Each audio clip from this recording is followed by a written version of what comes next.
One of the perks of an electric car is you get to park right up front at stores and charge your car for free while you're shopping.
You push a button to put it in reverse.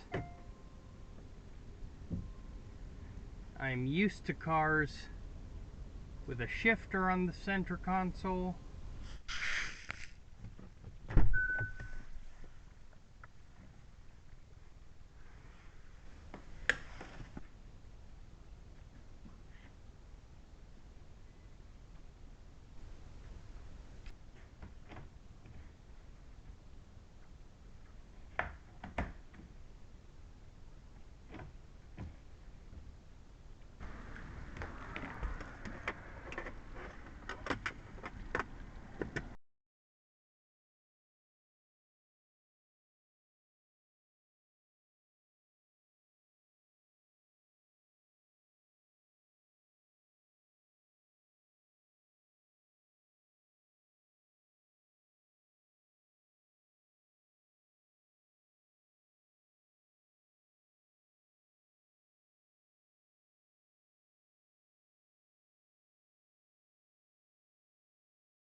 Using these paddles, you can increase or decrease the amount of regenerative braking, which is shown on the right hand side.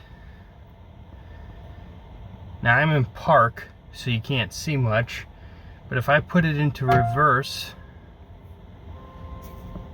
now see the right hand paddle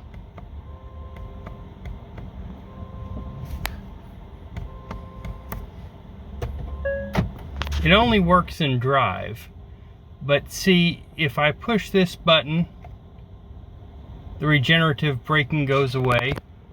The paddles only change the amount of regenerative braking in drive. So we are on none. So I will increase it 1, 2, 3, and then reduce it 1, 2, 3.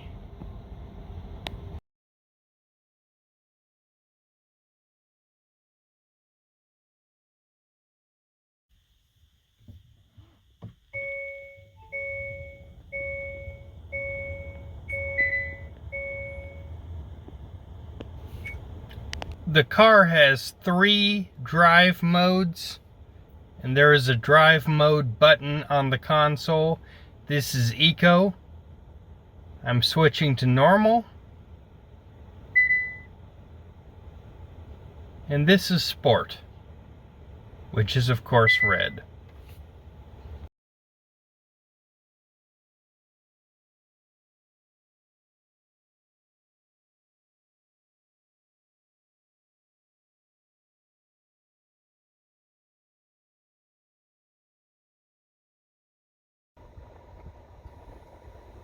The screen has all the basic features. In EV, you can get information about your vehicle, in this case the battery level and the nearest charging station.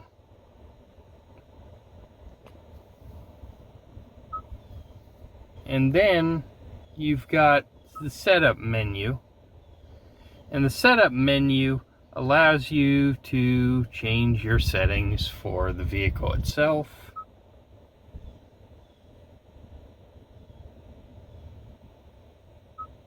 The lights, the Bluetooth, all your basic stuff is in here.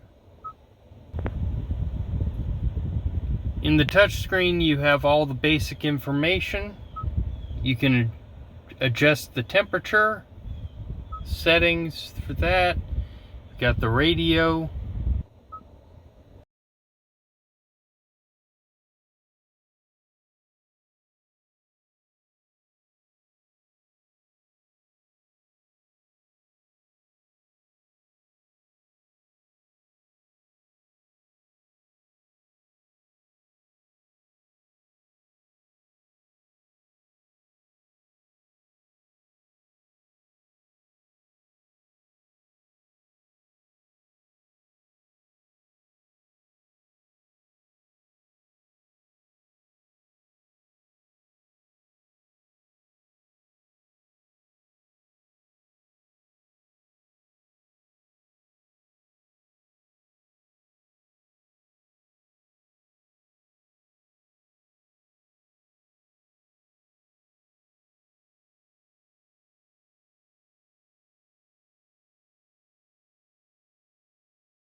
Electric car batteries charge faster when they are lower, and when the charge gets closer to full, they slow down, which is why this car is saying an hour and a half to full charge, but only 30 minutes to 80% charge.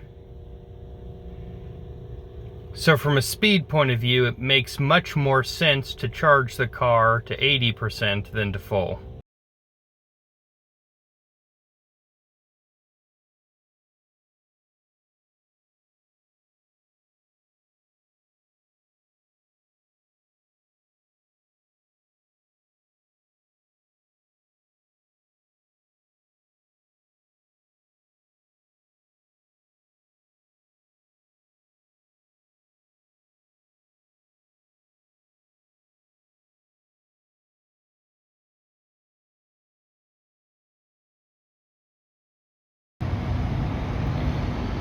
The amount of luggage space in the back is not huge, but it basically is a small trunk.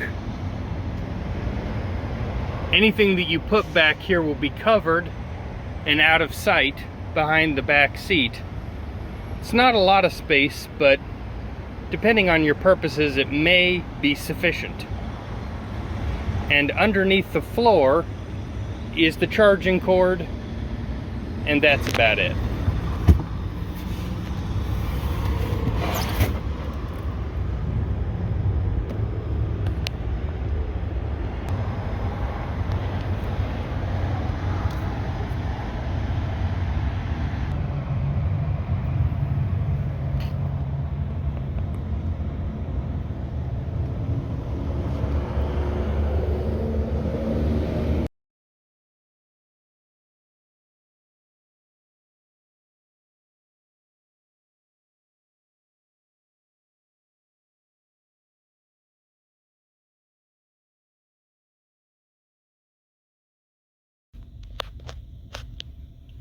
The car is equipped with a map. Actually, this whole touchscreen interface here works very well. It has satellite radio. It has all the basic functions that you would want. If you go through the setup here, the vehicle... Ow. Okay. Okay, so you have all the basic settings that you need. The Eco, Normal, and Sport, which there's a button here that says Drive Mode that does the same thing.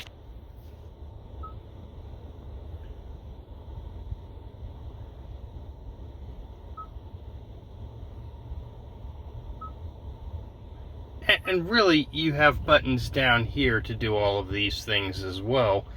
So you don't need all of this in the menu, but it does give you another way of doing that.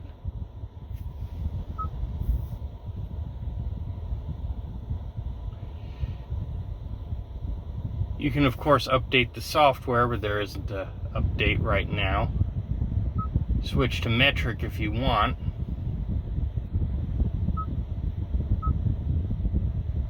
The map works pretty well. It shows you where there are charging stations. It shows you basically anything you need. Of course, I know where the charging station is, right here.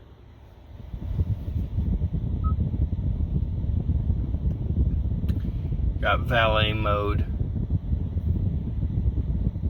Basically, you've got everything you need, but the Google and Apple links give you a lot more features. The CarPlay. So. Apparently, you have to have a subscription to have valet mode. So, there's that.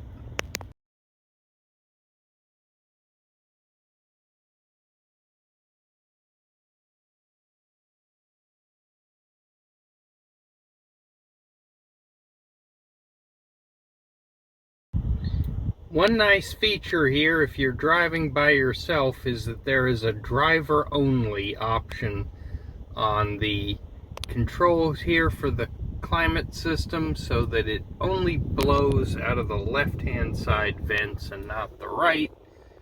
So no air for a passenger who is not there.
So I have previously rented a Nissan Leaf, which was an SV Plus, and a Tesla Model 3.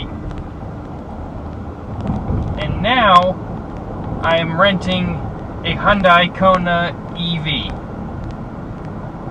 And when you compare the three, they are radically different vehicles. This one is the smallest of the three. The Nissan Leaf is larger and less expensive. And the Tesla Model 3 is the most expensive, and is the only one with an actual trunk and a frunk instead of a hatchback. But they all have fairly similar ranges. So, and this is a combination of how much power they use and how large the battery is. They all have very similar ranges. Chevrolet Bolt would also be in about that range as well. Overall, what kind of electric vehicle is best is going to depend mainly on what you plan to use the car for, where you plan to drive it, how you plan to drive it, how many people and how much stuff you're going to haul around. There's a lot of practicalities to consider, including range and how you're going to charge it. And Tesla does have the supercharger network, which is now being opened to more manufacturers, but there are a lot of non-Tesla charging stations around. Volta, EVgo, ChargePoint, Blink, Electrify America, and quite a few others. And they are becoming more and more common. And there are options available basically regardless of what kind of car you're going and where you're going. But it does require planning your trip out a little in advance, which right now you don't have to do with a gasoline car. You probably will not in the future with an electric. But it is what it is for now. So, the big advantages that the Nissan Leaf and the Hyundai Kona EV here have is in terms of the practicality of the layout. You don't have to do everything through the touchscreen. You have physical controls for everything, buttons, knobs. So if you want to reach over and do something, just reach over and do it. But also, this car just seems to be a lot more user-friendly. It does, in this car, take a little while to figure things out, but it's fairly intuitive once you do. As with anything, driving a car like this would take some getting used to, but overall, it's a nice vehicle. It's very user-friendly, very intelligent how it's laid out. It would be easy to get used to. Coming at it from the point of view of somebody who is not familiar with electric cars, this car is easy enough. It has push buttons on the center console for park, reverse, neutral, and drive. There are no gears to shift, so it's not really an automatic transmission. It's a fixed gear ratio. But you've got the brake pedal and the accelerator and the steering wheel. Now, the steering wheel does have the flaps here that allow you to adjust your regenerative braking. And it's not obvious when you just stare at it. You kind of got to play with it. But it's a good system. The E-pedal button on the Nissan Leaf was just simple. It was just easy. That's all it was. And I like easy. I do. But it doesn't give you the variation. So, the Tesla made it complicated. You have to go through the screen. This may be a happy medium. where you have the options, but you can get at them really quickly while you're driving. It means you can adjust it on the fly, and makes it easy. And there's something to be said for that. So I am now departing from a charge point charging station. I had to download an app to be able to charge my car. I really wish I did not have to do that, but it is what it is. This is a tiny little car. It maneuvers very well because of its size. It's no more maneuverable than a tiny little subcompact car would be expected to be, but it is pretty good maneuverability.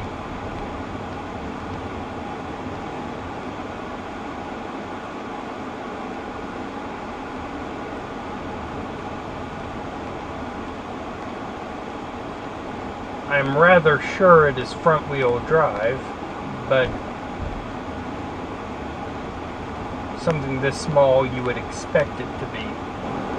The regenerative braking in this car is definitely stronger, more aggressive than the Tesla Model 3, but it seems like it is less than the Nissan Leaf, but that may just be my perception of it, or it may have something to do with the weight of the vehicle. So I have managed to drive for several miles here without touching the brake pedal at all, which seems to be pretty standard with electric cars. You can do one pedal driving.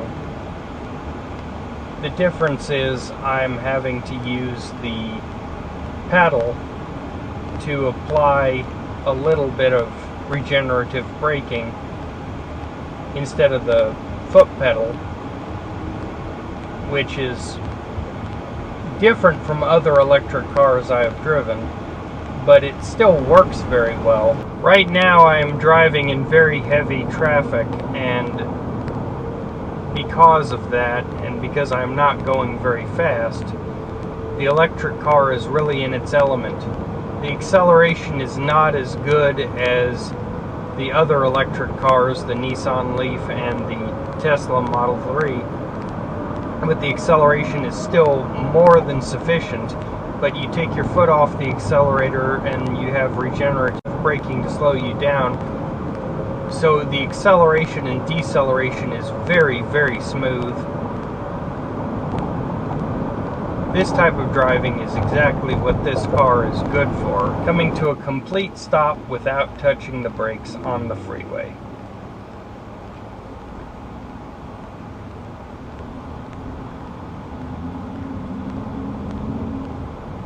Driving in traffic is really where the electric cars pay off.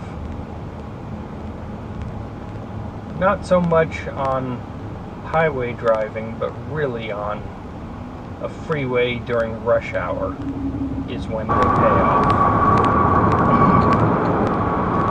Now cruising at freeway speeds, this car seems to do very well. The electricity usage has definitely gone up, so the increase in speed definitely is draining the battery faster, but not nearly as much as I expected. Even I'm getting almost 5 miles per kilowatt hour. I did not expect to be getting that at 70 miles an hour.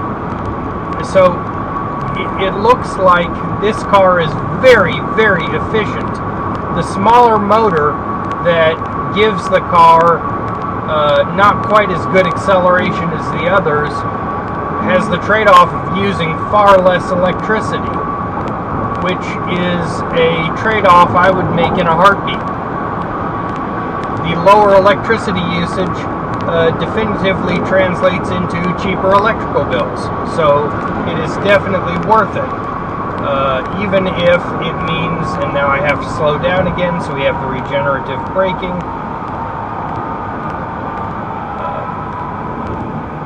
But the acceleration of this car is good enough. And now I reach 5 miles per kilowatt hour. So This is an incredibly efficient machine. This car uses so much less electricity than I expected. The cost of operation of this thing would be very, very low. The battery capacity is good enough. This is a decent car for a road trip. I would not have thought that, but this car would be fine.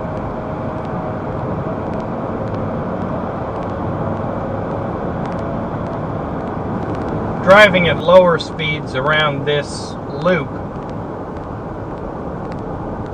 the car handles extremely well. The acceleration is really good enough. It is not going to outrun a Tesla, but it is good enough.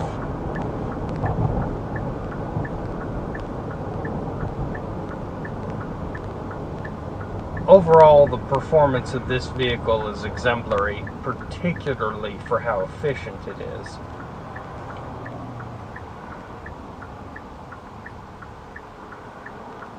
And being able to do all of this without ever having to touch the brake pedal.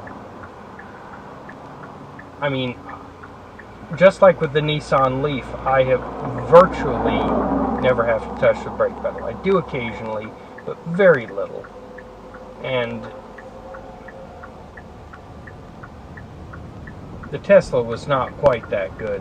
This car and the Nissan Leaf excel in one-pedal driving.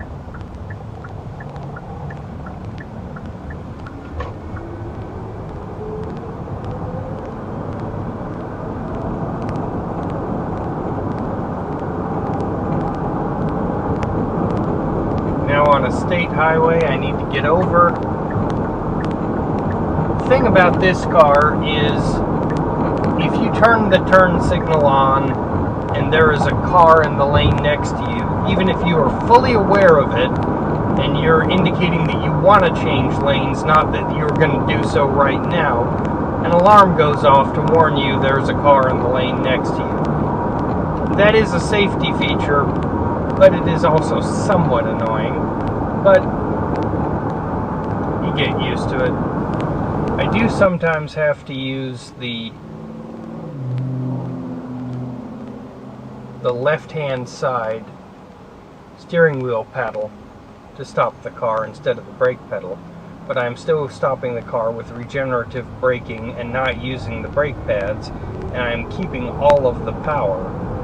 So that really helps with its 5 mile per kilowatt hour electricity usage, which is very impressive. I am going downhill coming to a stop, and yeah, I have to use the paddle, but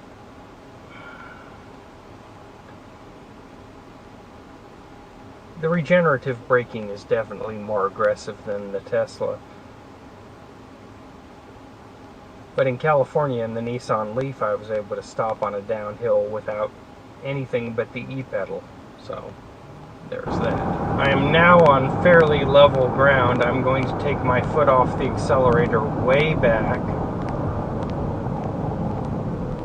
It took some practice to nail it with the Nissan Leaf, but let me see if I can do this with the Hyundai Kona.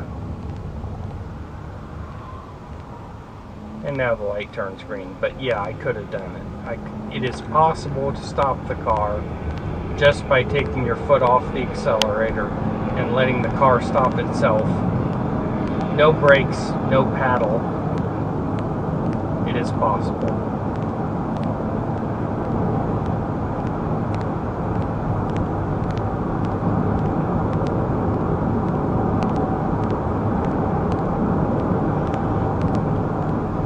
Another try.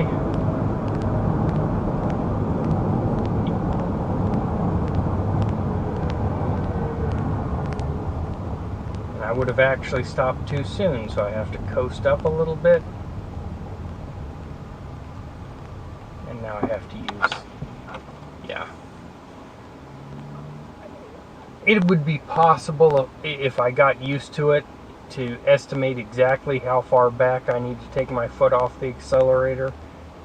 My first instinct was too soon, and my second instinct was too late. So it requires some getting used to, just like it did with the Nissan Leaf.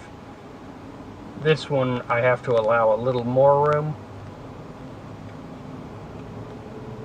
I am not sure how much of an effect the weight of the vehicle, because this is a lighter weight car, but it definitely can be done. And with a little practice, it can be done very easily.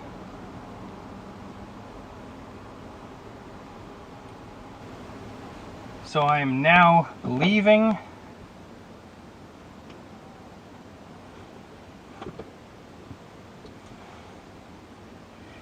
You push a button to put it in reverse. I'm used to cars with a shifter on the center console.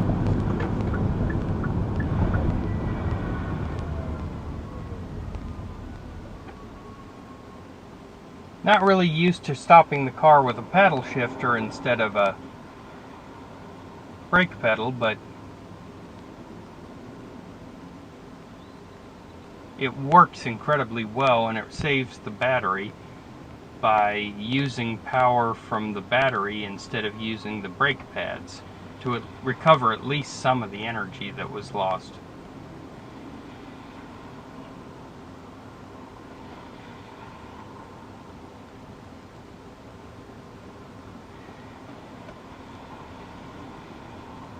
What I really begin to appreciate with this car and the Nissan Leaf is the fact that there are actually buttons and knobs to adjust the temperature, to adjust the fan, to adjust the radio, not having to use the touchscreen. The touchscreen is just, it looks modern and futuristic, but it is not appealing when you actually have to use it. This car allows me to change things just by reaching down. I don't even have to look. I can just, once you get used to where the knobs are, you just reach down and grab stuff. Real easy. I've about decided that the tightness of the turning circle is due to the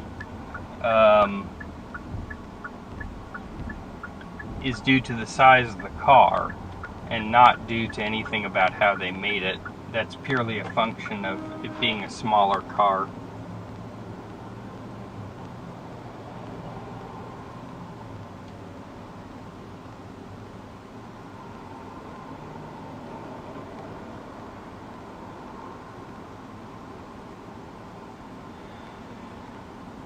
And being that it is a smaller car, it does actually have more room in the front seat than you would expect a car this small to have.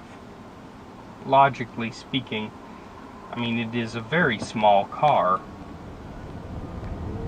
but it has, I mean, it's not by any means cramped. I mean, I can move the seat back if I need to, but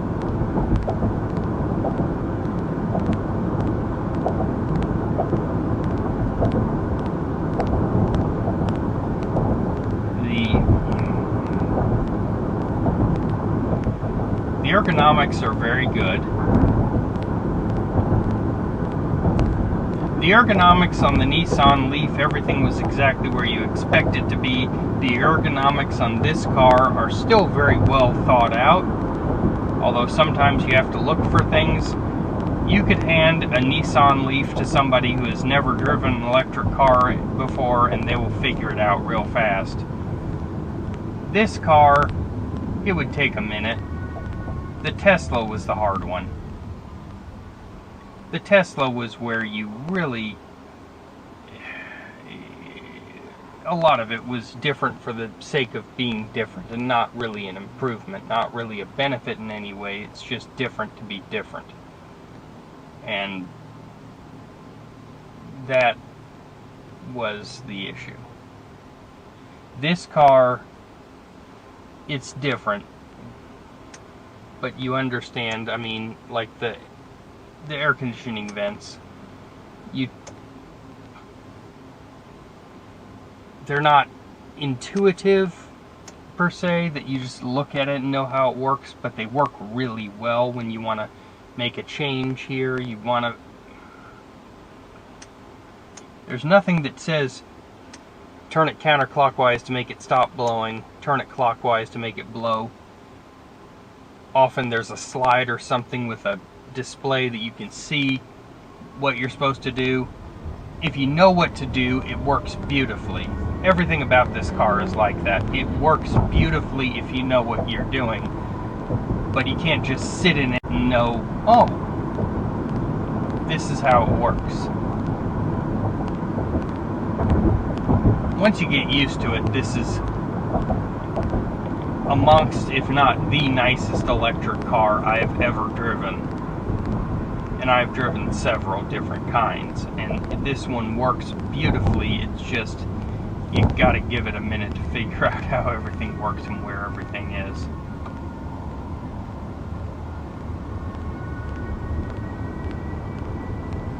Like using paddle shifters for regenerative braking. Yeah, it works great. Is somebody who doesn't know that going to figure it out? Probably. But it's not as just straightforward, E-pedal on, E-pedal off. But it's still better than going through the menus on the Tesla, on the touch screen, that it won't even let you change while you're driving.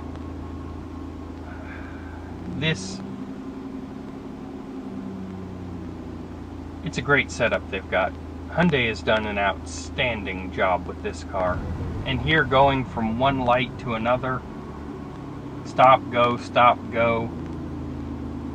this car has enough acceleration. It's good enough for anything I'm going to reasonably need to do.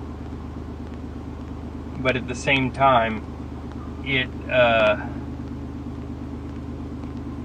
everything about the way the braking works, everything about the way it starts and stops, it maneuvers from lane to lane. This is an incredibly easy car to work with, and it is so efficient on electricity. That is what is really shocking to me, is how little electricity I am using for the distances I am driving. To be able to do all of this with this little power is very impressive. You can adjust the amount of regenerative braking you want by using the paddle shifters, the left and right, to increase and decrease the amount of regenerative braking.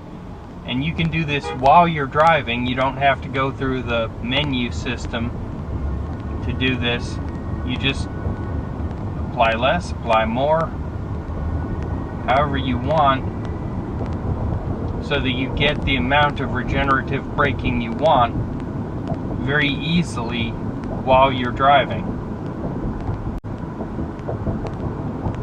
Not quite as simple as the Nissan Leaf E-pedal on, E-pedal off, but it works very well to give you more or less. And then you can use the paddle shifter on the left to apply regenerative braking while you're driving to slow the car down quickly without using the brakes.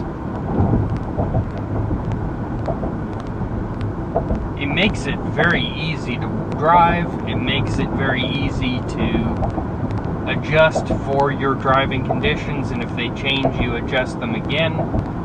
You can do this any way you like. You've got more options to just gradually adjust. That makes this car very, very versatile for driving in traffic that changes like I'm doing right now.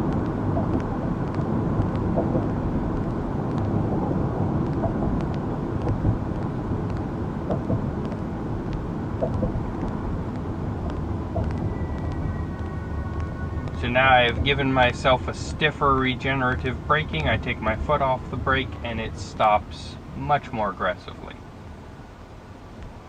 And then I can go.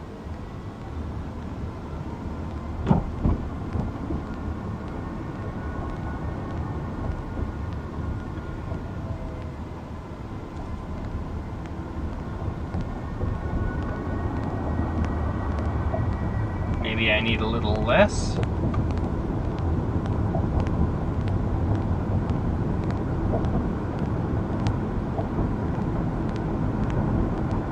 Being able to adjust on the fly is very useful as traffic changes. And putting it right here on the steering wheel makes it very easy. One of the oddball things about this car that can be annoying is if I turn this turn signal on and it detects that there's a car in the lane next to me, it will actually sound an alarm to warn me not to go into the next lane. So if I'm just declaring my intention to get over, not that I'm going right this second, it doesn't understand that. And I understand it's a warning. It just wants to let me know, hey, there's a car there, don't get over. But it can be a bit of a nuisance. Even with the regenerative braking at maximum, sometimes it is helpful to use the paddle shifter. I guess it's not actually a paddle shifter, the paddle, to stop the car, because that gives you maximum regenerative braking by just holding it down. It's easy to get out on the steering wheel, don't have to take your hand off the wheel, and it gives you maximum regenerative braking.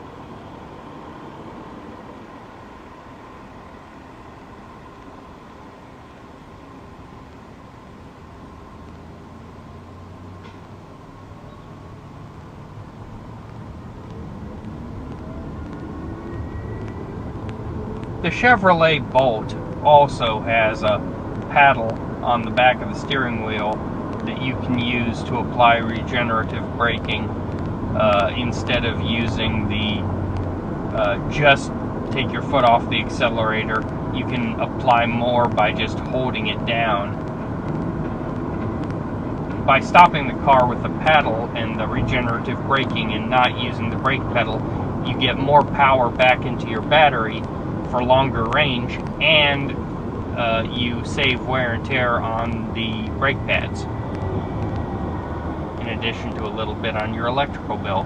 So it is, having this here is fantastic.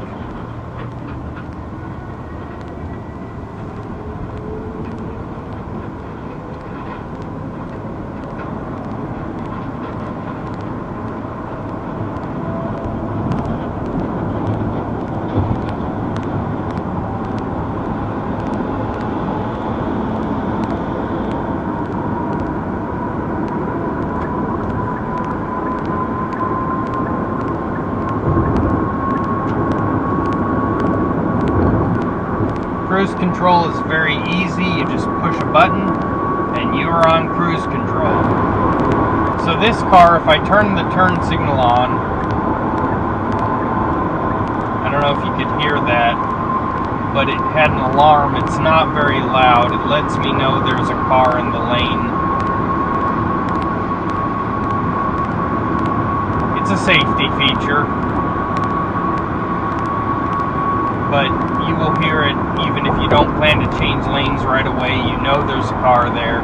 It comes on and warns you.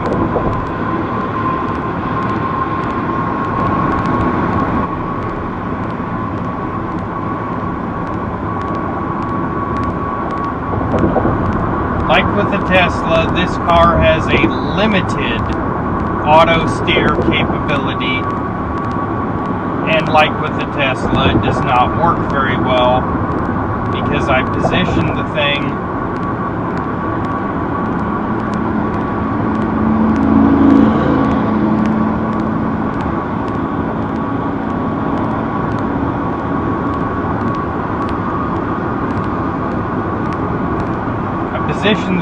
centrally in the lane and it won't stay in there. I'm turning it off.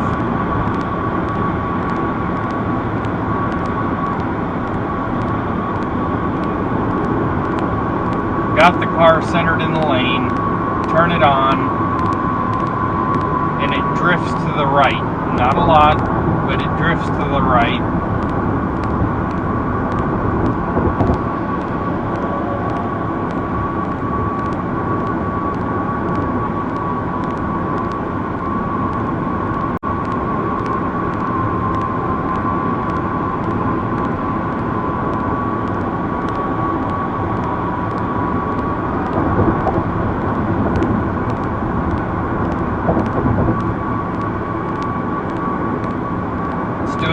better now. It's turning with the road.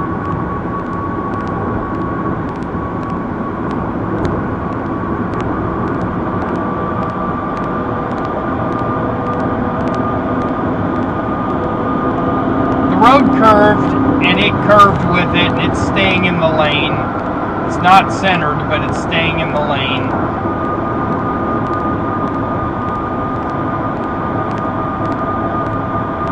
I would not trust the road's curving again, and it is turning. It is staying in the lane. Reminds me to keep my hands on the steering wheel. No kidding.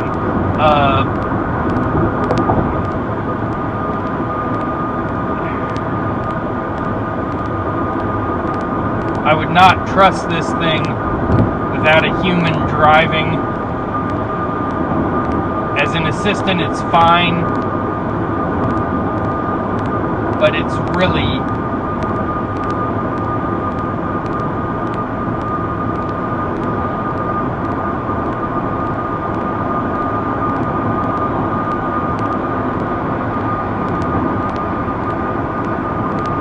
this technology has a lot of promise, but not a lot of delivery.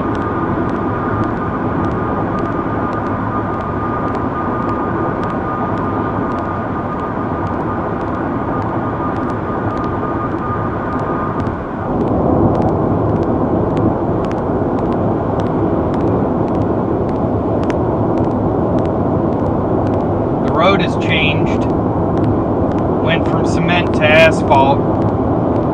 It's doing better on the asphalt. It probably has an easier time reading the lane markers, and it's doing a lot better.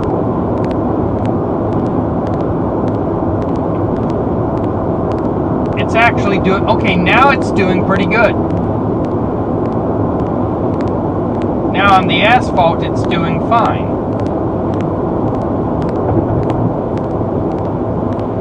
Matches the curves in the road, keeps the car centered in its lane. Okay.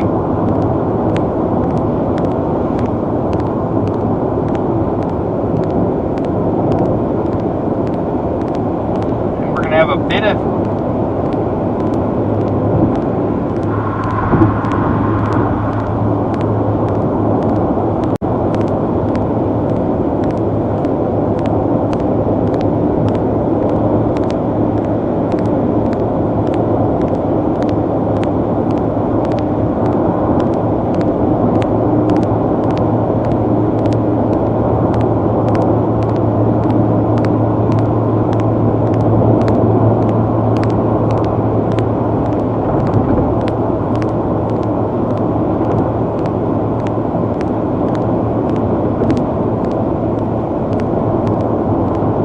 on an asphalt road, the car does very nicely.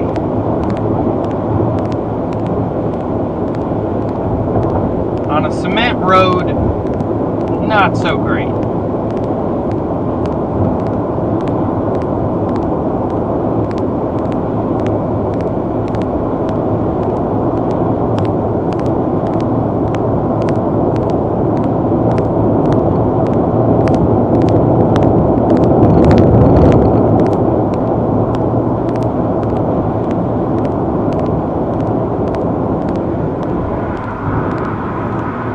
It's broad daylight.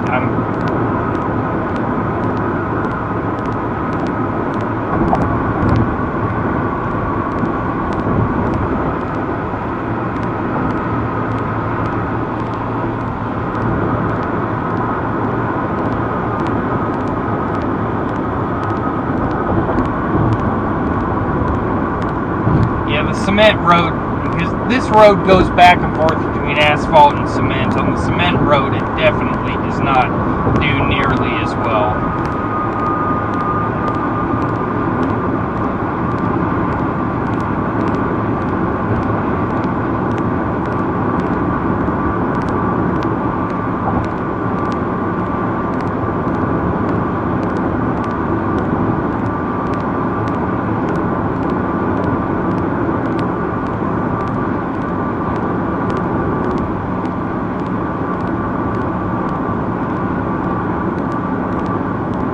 although the car does stay in its lane.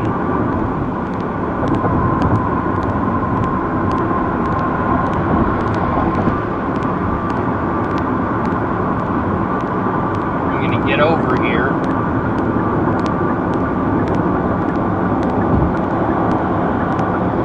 And getting in the other lane turns the feature off, and then it turns itself back on once in that lane.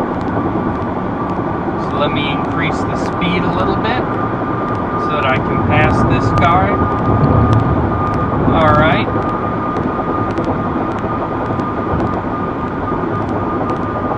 Now he speeds up. Okay.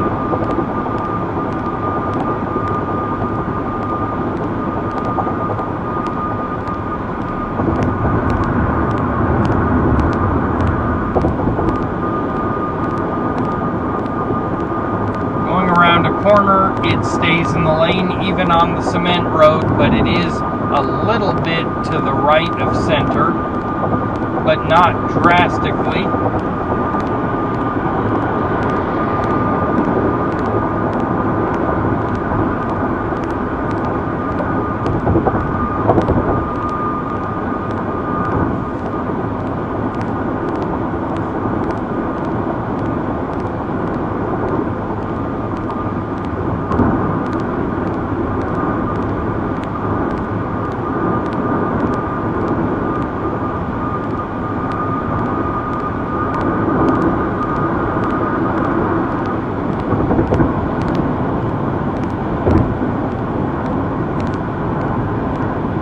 So the car is staying in its lane on its own, even around a corner.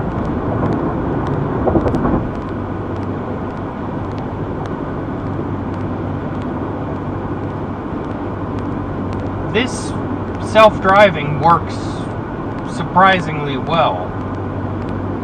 It's just my assessment, and my assessment may be different from other people's. It's definitely not perfect. And it seems to consistently pull to the right. The Tesla did not. The Tesla was back and forth. But I'm going to get over again.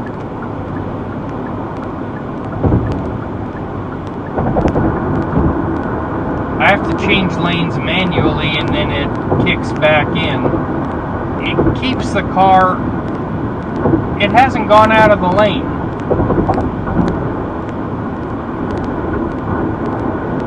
This is not, by any means, a perfect, worked-out technology, but it does seem to keep the car consistently in its lane, and the darker the color of the road is, the more centered the car is, because now we're on a dark gray instead of the light gray cement back there, more beige-ish cement back there.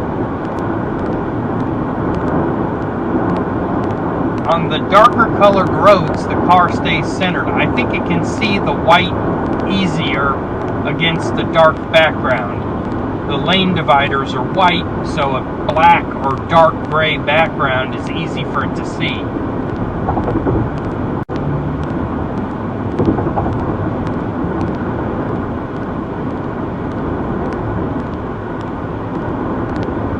And now it's gone to light, and it's pulling to the right just a little. Not a lot. This works incredibly well.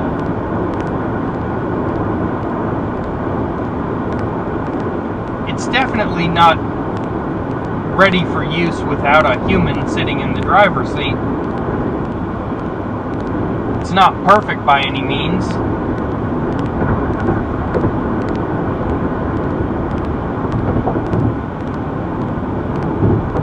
But as an assistant, as a helpful feature like the cruise control, it works great. And I think this does work better than the Tesla did. It's more consistent.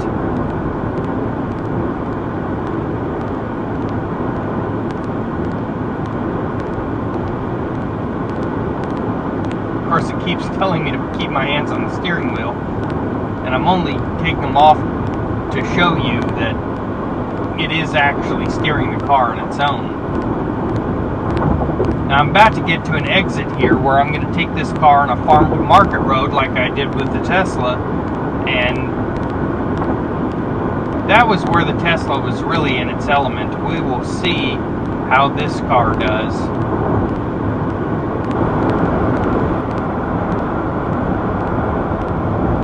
The toys this car has, like the keeping you in your lane automatically, are somewhat helpful, I suppose, like cruise control is. But they require you to still keep your eye on the road and monitor everything the car does. More than anything else, these are not helpful things. These are toys for geeks to play with, which, as a geek, I very much like.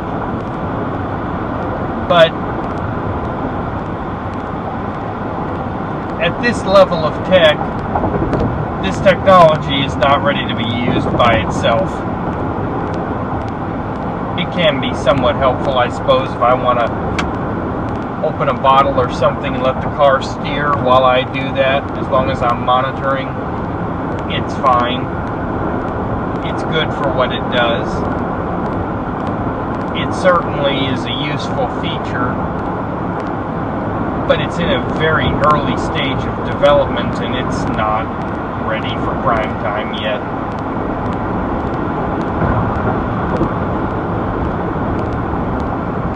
It's kind of sort of keeping it in the lane, but not really. It's doing decent, but not great.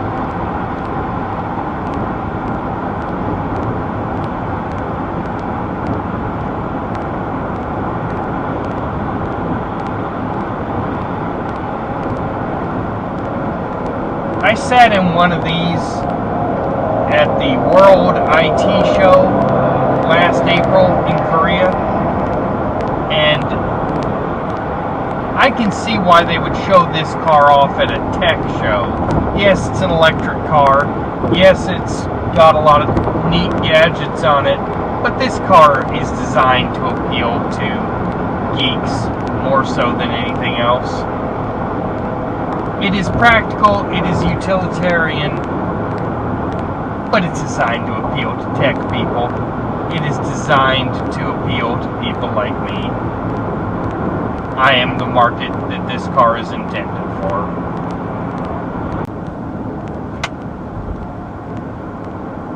Like this.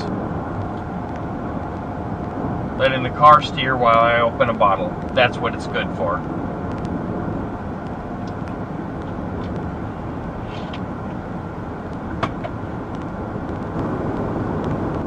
This farm to market road has a lot of people traveling in one lane each way.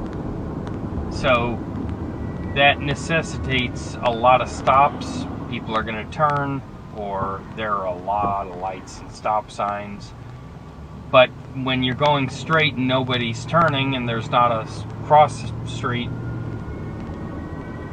the traffic moves pretty fast. So you have a lot of speed ups and slow downs. So I've got the maximum regenerative braking. You've basically got 3 modes here, and I've got it on maximum. And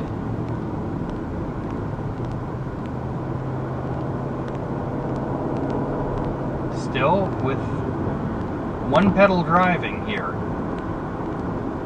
Stop the car completely without touching the brake pedal, just by using the regenerative braking.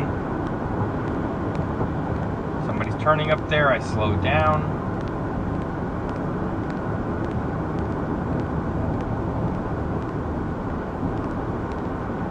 My advice driving an electric car is put the regenerative braking on maximum.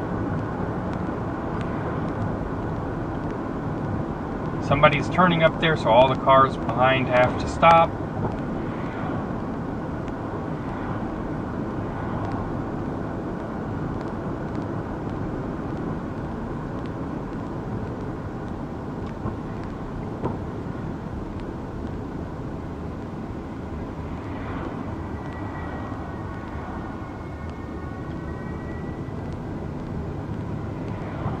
Traffic is still moving slowly.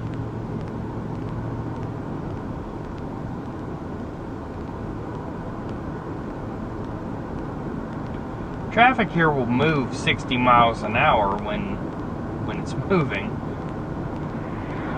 But it's not moving right now, so now we're speeding up.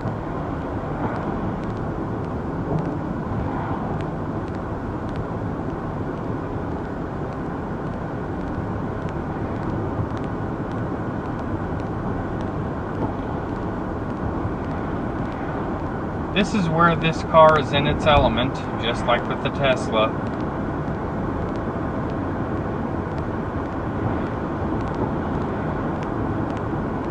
This car is...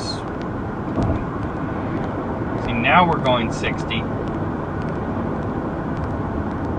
But I'm probably going to have to slow down here again.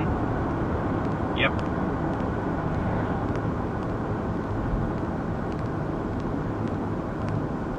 But all this start and stop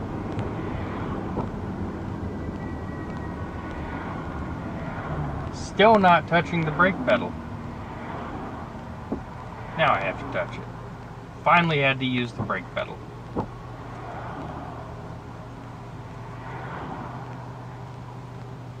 But very little brake usage. And it would be right when I say I don't have to use it, I have to use it, but... And see, there's a stop sign up here, and I'm gonna have to turn right. And I can do this without having to touch the brake pedal. I'm still applying a little accelerator to keep the regenerative braking from kicking in, but I'm taking my foot off the accelerator. See, if I take it all the way off, we'll stop too soon. So,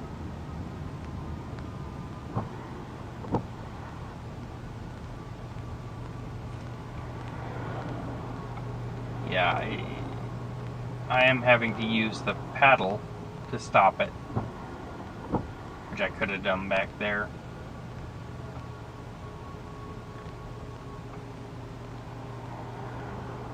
I can't hold up traffic to just slowly glide to a stop over a longer distance. But I can save wear and tear on the brakes and save my electric bill by using the regenerative braking to recapture as much power as possible. I'm going around a corner. This car corners very nicely, and traffic is moving up here, so I'm going to speed back up. But I'm going to slow down a little bit to give myself an acceleration room. Let's see what kind of acceleration this car has. More than sufficient. It's not the rocket ship that the Tesla Model 3 is, but it's good enough. It's beyond good enough.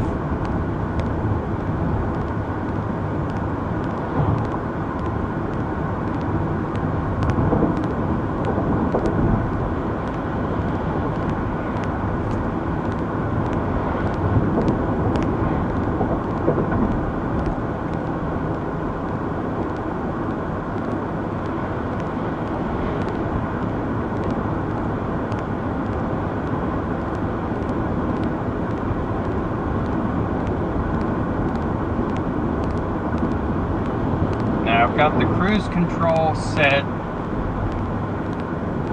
I'm going to have to turn it off, go around this corner. Regenerative braking slows it down.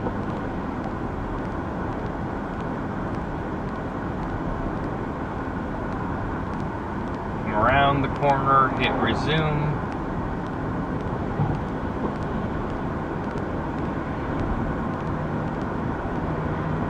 Car speeds back up.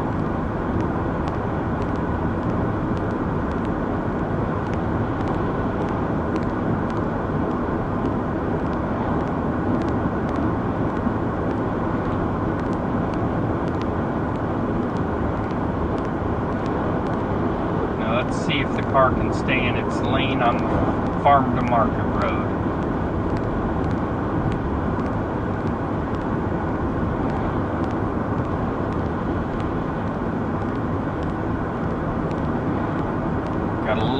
corner here. It does.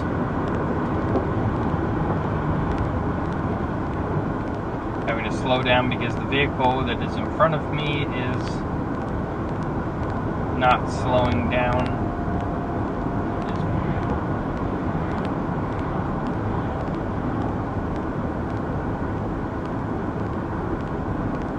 This car does not have adaptive cruise control, apparently.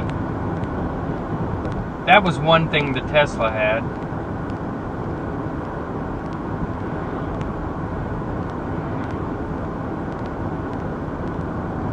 One advantage the Tesla really did have was the adaptive cruise control.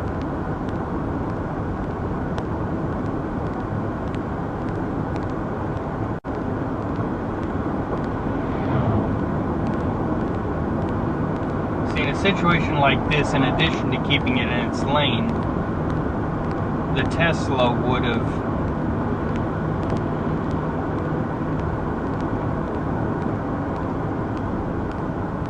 I'm having to do all this manually. In addition to keeping the car in its lane, the Tesla could have adjusted the speed for the vehicle in front of me.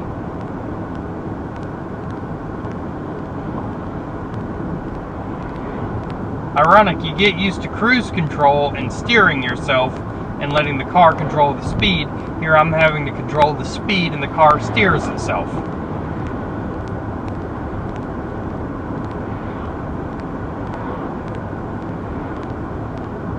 Somebody's turning, so we're stopping again.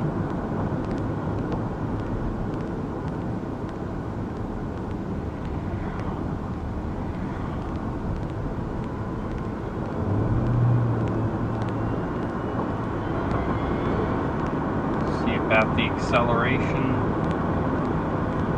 Get past this pickup here. The acceleration is good enough. It's not a rocket ship, but it's good enough.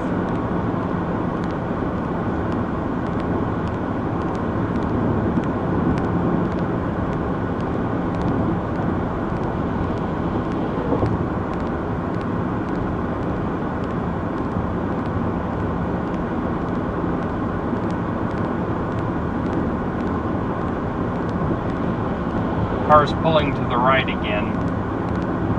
It's staying in its lane, but it's pulling to the right.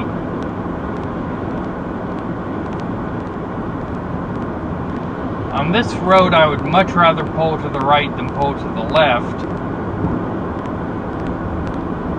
The lanes are not as well marked. I'm going to turn that off.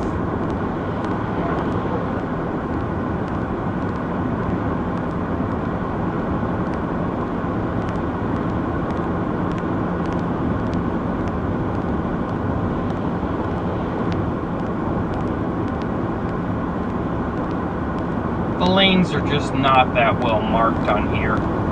The issue here is that any attempt at having the car drive itself is just not well developed enough yet to be viable, except as an assistant or as a toy to play with. I know they have better stuff in the self-driving taxis, but what is available to the public now is just not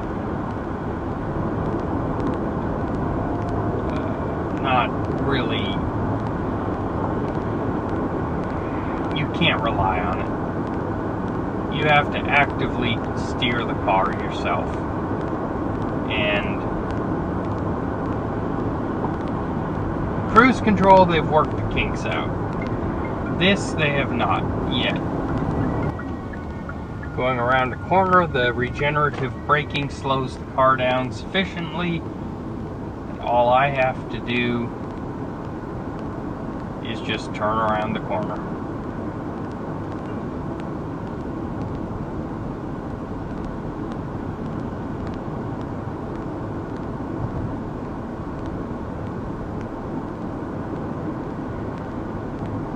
I am on a state highway. I am going to put the lane assistant back on. See how it does. It's a fairly low speed, but the road is well marked. Car is staying in its lane.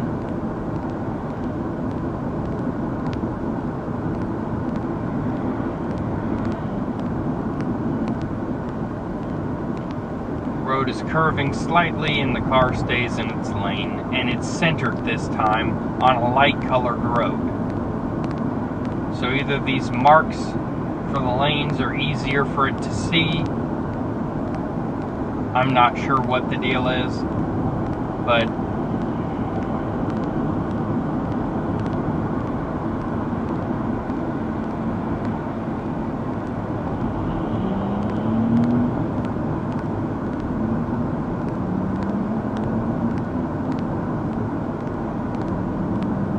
now see, this is working well enough here that I would trust it.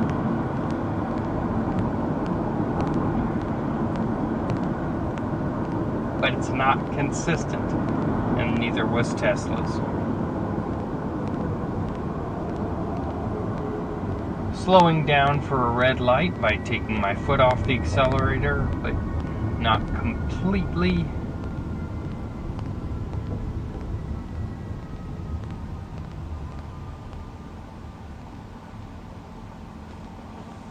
And using the pedal to stop it. Didn't use the brake pedal at all. Used the steering wheel pedal. This car has it. The Chevrolet Bolt has it. This should be across the board standard.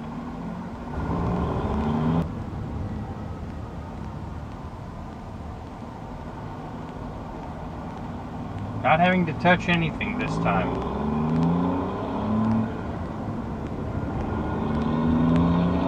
Not having to touch the steering wheel pedal, not having to touch the brake pedal, and just taking back off.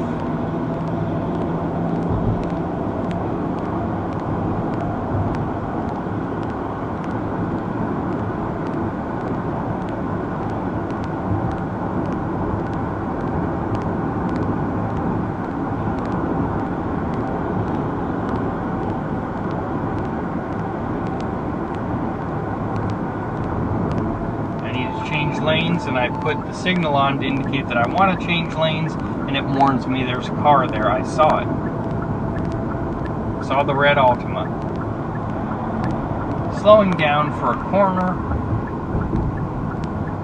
Nothing but regenerative braking. Going into the corner and accelerating. Not having to touch anything except turn the wheel.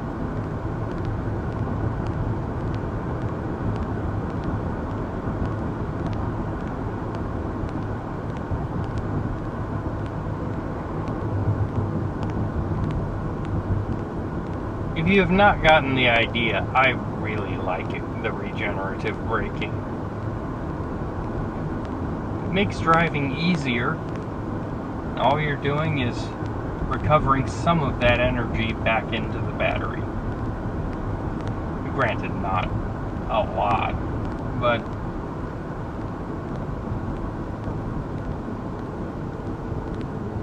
enough to make a difference.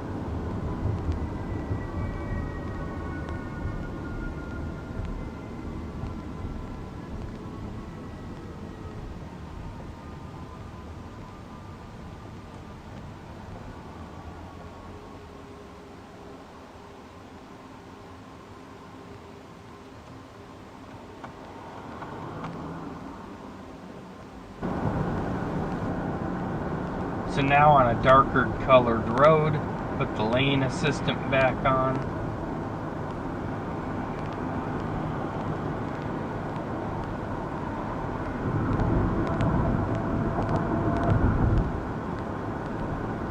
And it does fine going around this corner.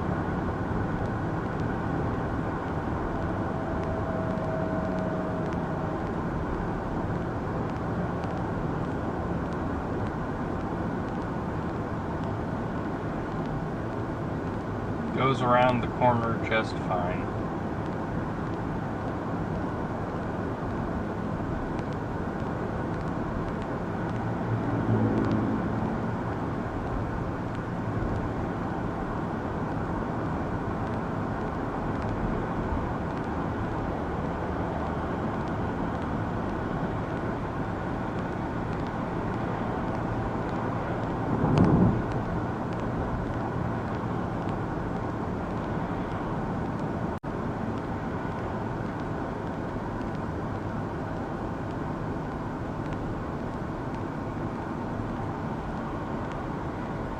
So now the car is driving itself.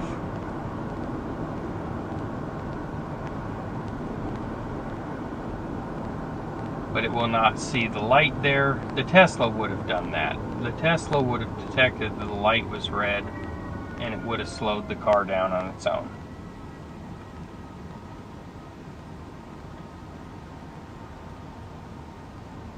There are some advantages the Tesla had. But overall,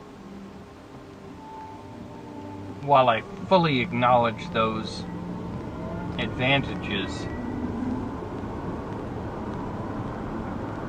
overall, this car is more fun. This car is, the ergonomics are better, the controls are easier. This is the better car to have.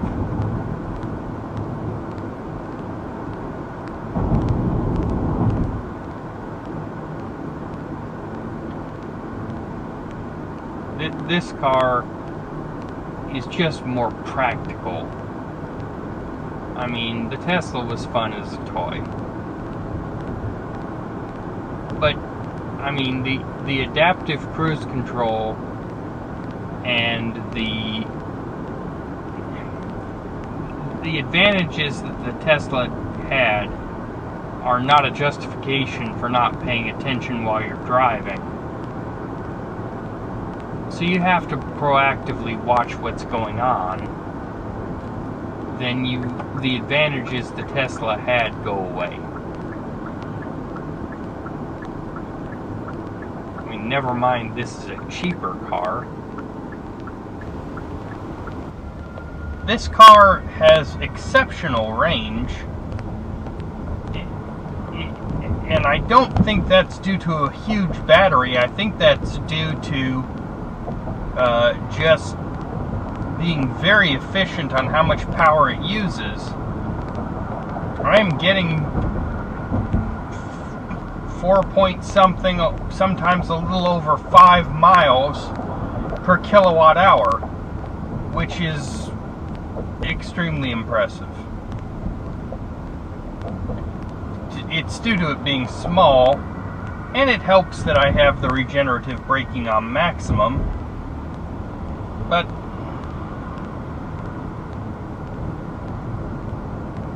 from practicality, this car does not have as much space as the Nissan Leaf or the Tesla Model 3 had for storage.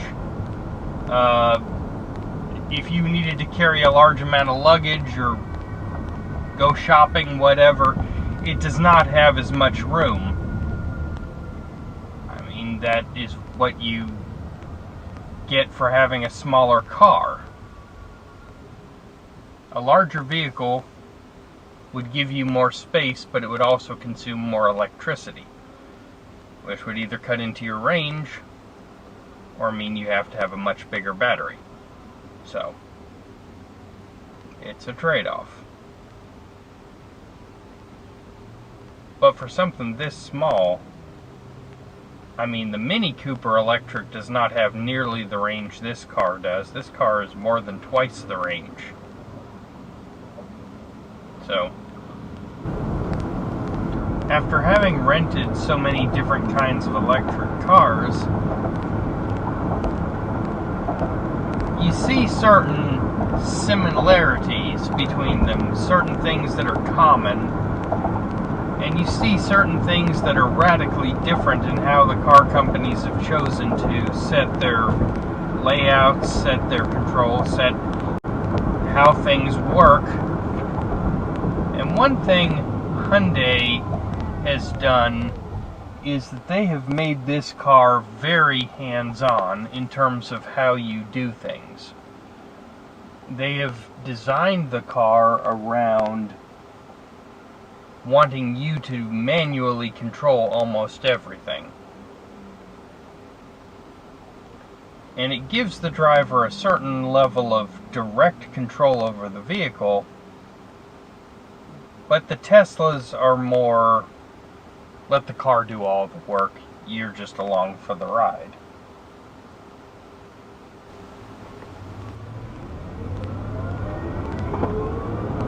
The car does have decent acceleration, but not great. But on a road like this, the acceleration that it does have, not as good as the other electric cars, but still decent, is overkill. Because the light turns green, and you go up to the next light, where you have to stop. And I'm hitting every light on red, which is where the regenerative braking is so wonderful. That is what makes the cars like this viable. That at least some of the power you spent can be regenerated back into the battery, so that your electric bill isn't too horrific. And I will say, since I've had this car, the amount of electricity I have used has been fairly small. I turn the turn signal on, even if I'm not getting over right away. I just want to let people know, and it comes on, and it doesn't need to. It's warning me, but I know. I guess that's a thing to get used to. It is a safety feature, I suppose, but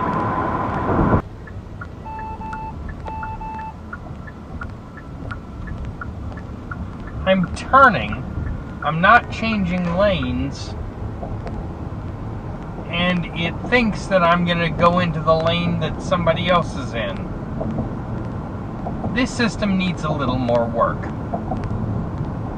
Overall, I am very impressed with this car. I like it very much, but there are a few things that need to be refined a little bit.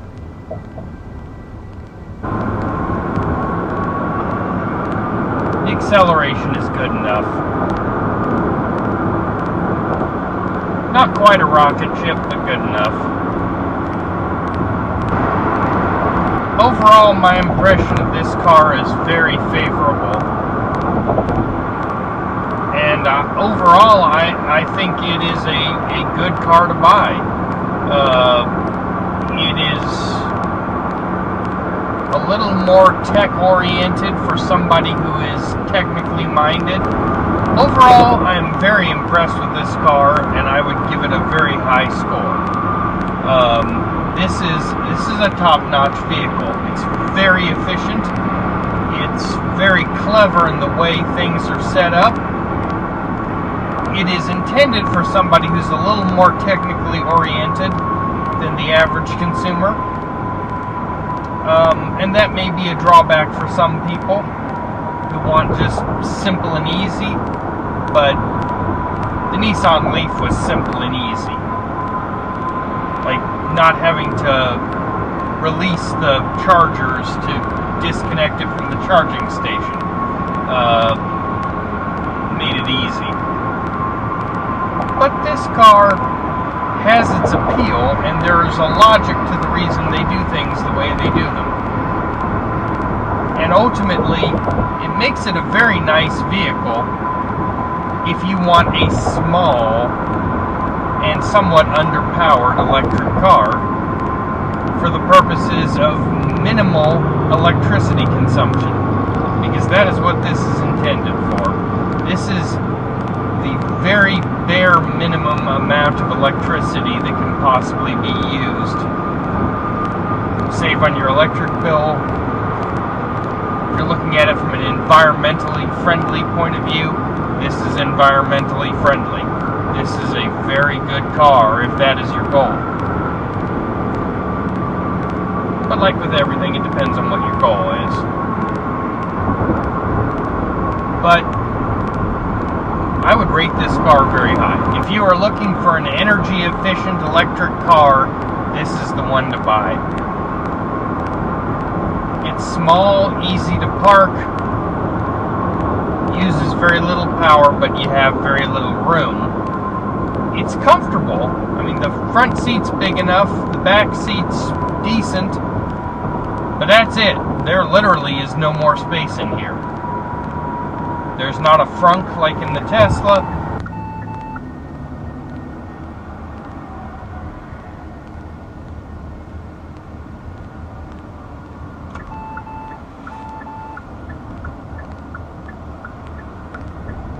It is overly cautious.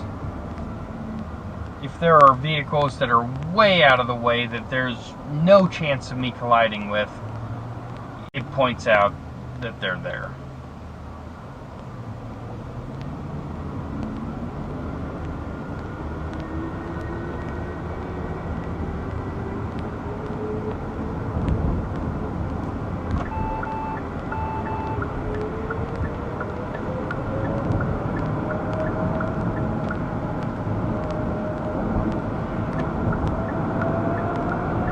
And the acceleration.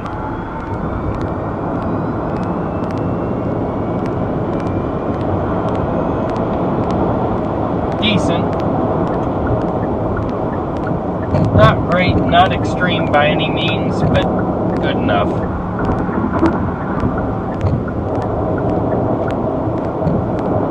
Overall, this is a really nice car.